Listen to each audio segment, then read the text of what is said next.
Ang traffic dito guys. Shortcut tayo eh. Ayan.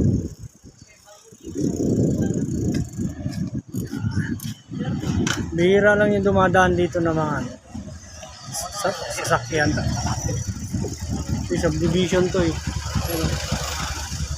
Ayan. Tapos na naman yung ano natin. Maghapon na pag-duty natin. Salamat Panginoon ko.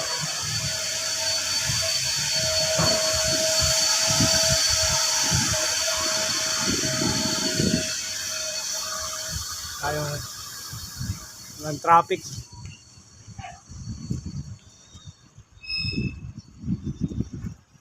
Walang traffic tulad ng iba.